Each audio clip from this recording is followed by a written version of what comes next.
Hello दोस्तों, welcome back to new lecture number 8। तो आज हम लोग देखने वाले हैं फॉसिल फ्यूल कैसे प्रिपेयर होता है, इसके क्या नुकसानदेह हैं। ये सब चीज़ें हम लोग आज इस क्लास में इस लेक्चर में डिस्कस करने वाले हैं। ठीक है, देखिए इस चैप्टर का वेटेज को आप हल्के में मत लीजिए, इससे 5 नंबर पूछेगा। ठीक है, तो हर एक चीज़, हर एक स्लाइड हमारे लिए इम्पोर्टेंट है, अच्छे से रीड करना। ओके, और इससे नोट्स बनवाना। तो चलिए बात करते हैं आज हम लोग फॉसिल फ्यूल की। फॉसिल फ्यूल किससे तैयार होता है? तो प्लांट्स और एनिमल्स, उसके डिकम्पोजिशन से बनती है फॉसिल फ्यूल। फॉसिल फ्यूल आम भाषा में आप समझ लीजिए, कोयला हो गया, केरोसिन हो गया, या नेचुरल गैस हो गया। ठीक है, ये कोयला एक फॉसिल फ्यूल है। ऑयल भी, जैसे केरोसिन वगैरह, ये भी एक फॉसिल फ्यूल है। बनता किससे है? तो जब प्लांट्स और एनिमल्स डेड हो जाते हैं तो कुछ बैक्टीरिया उसको डिकम्पोज करते हैं, उसके बाद फॉसिल फ्यूल इस्तेमाल में आता है। ठीक है, फॉसिल फ्यूल का जो मोस्ट प्रोमिनेंट एग्जाम्पल है वो है क्या? कोयला। कोयला ज़्यादातर यूज़ किया जाता है एज अ फॉसिल फ्यूल। अब देखो, कोयला एक लिमिटेड क्वांटिटी है। कोयला का एक लिमिटेड क्वांटिटी है ना, जहाँ पे भी होगा ये बहुत ही लिमिटेड क्वांटिटी में होगा। तो इसको अगर ज़्यादातर यूज़ किया जाए तो इससे एनर्जी जो इंडस्ट्रीज़ को लगेगी, यानी कि सनअत को जो एनर्जी लगेगी वो तो फुलफ़िल हो जाएगी, लेकिन इसके ज़ख़ीरे में कमी होने लगेगी। तो आने वाले टाइम में ये चीज़ सस्टेन नहीं कर पाएगी। तो इसी वजह से हम लोगों को सस्टेनेबली, माने आगे के जनरेशन्स को सोचते हुए फॉसिल फ्यूल का यूज़ करना है। ओके, और रही बात साउंड की, तो फिर से बता रहा हूँ कि अभी तो मेरे पास अच्छा माइक्रोफोन है नहीं, या कोई माइक है नहीं अभी, तो इसी वजह से साउंड में थोड़ा डिस्टर्बेंस क्रिएट हो सकता है। तो वो चीज़ थोड़ा एडजस्ट कर लो और बस कंटेंट पे फोकस करो।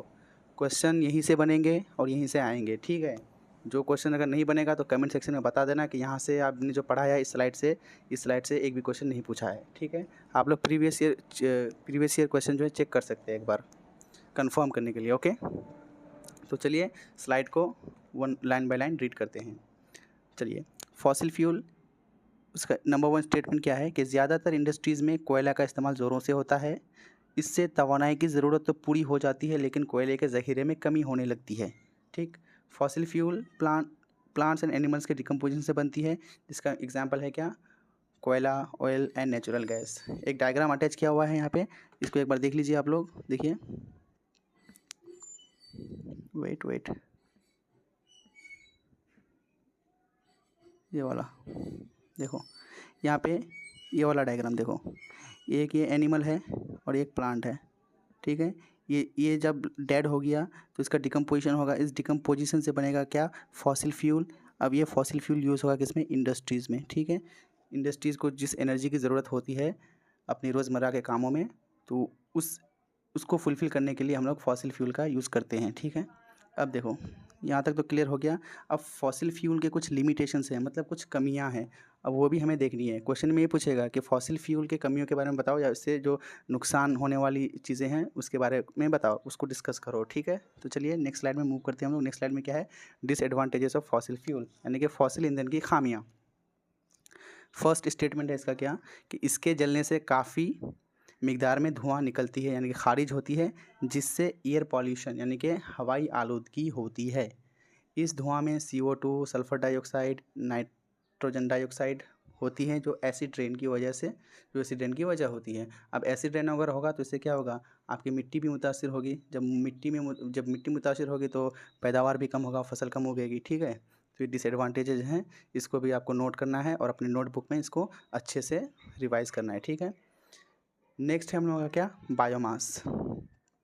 बायो का मतलब क्या होता है? बायो का मतलब होता है लिविंग थिंग्स, जैसे प्लांट्स हो गया, एनिमल्स हो गया, ये क्या है? लिविंग थिंग्स हैं। तो इन लिविंग थिंग्स से जो गैस बनती है उसी को हम लोग क्या बोलते हैं? बायोगैस। ठीक है, तो देखो स्टेटमेंट में क्या लिखा हुआ है कि ये फ्यूल प्लांट्स एंड एनिमल्स से हासिल होता है, इसलिए बायोमास कहा जाता है। बायोमास इसीलिए कहा जाता है क्यों? क्योंकि ये प्लांट्स एंड एनिमल्स यानी कि लिविंग थिंग से मिलती है, इसी वजह से इसको बायोमास बोलते हैं। ठीक है, अब देखो, गाय का गोबर पौधे और सब्जियों के बेकार हिस्सों को ऑक्सीजन की गैर मौजूदगी में तोड़ने से खारिज होने वाली गैस को हम लोग बायोगैस कहते हैं। आई बात समझ में? इसमें समझने वाली कोई चीज़ थी नहीं, बस। नेक्स्ट स्लाइड में क्या है? बायोगैस के फ़ायदे हैं। क्या क्या फ़ायदे हैं बायोगैस के? देखिए, 75% मीथेन होता है। मीथेन का फार्मूला क्या होता है? CH4। तो बायोगैस में 75% मीथेन होता है, इसलिए एक अच्छा फ्यूल है, अच्छा एक ईंधन है ये। ठीक है, अच्छे से जलती है, अच्छी से एनर्जी मिलती है इससे। ठीक है, धुआं भी कम निकलती है और हिरारत भी काफ़ी मिकदार में इससे रिलीज़ होती है, ठीक है। तो ये बायोगैस के मेरे कुछ फ़ायदे हो गए हैं।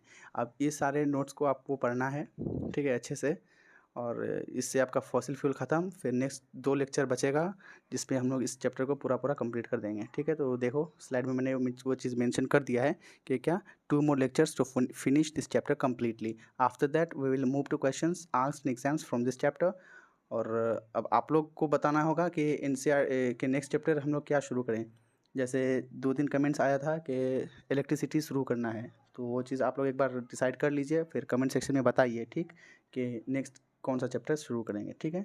तो thanks for watching, to like and subscribe, thank you.